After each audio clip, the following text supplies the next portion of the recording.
Okay no? Yep. Yeah, may bago akong gadget. At kagawa ko lang. Station Voice Identifier. Yan. Actually, ginagamit siya na maganda ito sa cloud stations. Para at least every now and then, ma-identify yung station na yun o sinong nakamonitor sa frequency ng gano'n na DX station. So, gumagamit siya ng micro SD.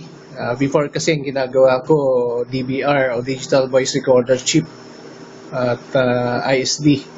Oo, ang gamit ko nun. So, mas maganda ka ako kung SD kasi may maximum nito 199 files at ang memory niya, maximum niya ay 4 gig. So, yun lang. Ang maganda nito at gumagamit din siya ng microcontroller chips. Pickaxe ang gamit ko dito. 08M. So, may binary switch siya sa timer niya, selection. May force play, merong volume control, low at high. Yan. Yan lang. Meron siyang mic gain. At bukod pa dito sa digital na volume control. Okay, sampulan natin mag-load. Okay. At nandito ako. Nag-download na dito sa site na to sa AT&T. So, nag-type ako doon. Text-to-speech yung gamit nito. This is the DX1 DAC monitoring. So, at same time, in-edit ko na siya at kinonvert ko sa MP3 files. Kasi once na dinownload mo yan, nasa WAV file siya. So, you have to convert it. At i-edit mo rin yung pan mo. Lagyan mo ng echo, o mixing mo ng music, background music, o ano pa, o radio beat. Ayan. So, nakaload na siya. At,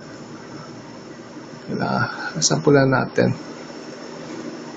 Okay, handi na. Copy paste. At ilagay na natin dito. Load na natin dito. So, ayan. At lagyan itong flag. Ma-play natin sa audio amplifier. Wala kasi akong TM TM, naka-pin siya sa TM actually. So, itong pang test ko sa audio. TM file siya. Plug, I mean. So, lagyan natin ngayon ng supply. Pero, bukod dyan, meron siyang 3.5 mm na plug para ilalagay sa speaker output ng radio, transmit radio mo, monitor radio. Para, just in case, kung may nagmo-modulate sa frequency, sa preset time siya, hindi siya sasabay. I-reset niya yung timer. Let's say, kung every 10 minutes yan, hindi siya mag-identify sa 10 minutes kung may nagmo-modulate sa frequency. Yan, medyo magalang siya. So, lagyan natin ng supply. Yan. Supply. Plug in natin. Yan na siya. So, nakaset siya sa 30 seconds.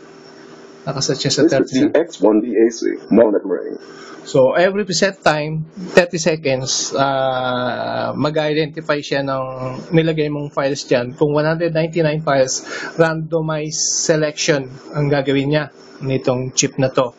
So, i-roll niya yon yung 199 files. Pero ngayon, nasa isa lang files ang nilagay niya. So, yun ang palaging sasabihin niya. Every preset time, ito, nasa 30 seconds. At meron siyang force IDC rin. Play mo. This is the DX1 DAC monitoring. Okay. This is the DX1 DAC monitoring. Volume control nyo high. This is the DX1 DAC monitoring. So, yan lang ang gamit niya. Cloud announcement. Pwede mong ilagay dyan. So, kung ano pa ba. Ano pwedeng ilagay sa announcement, reminder, nandiyan na.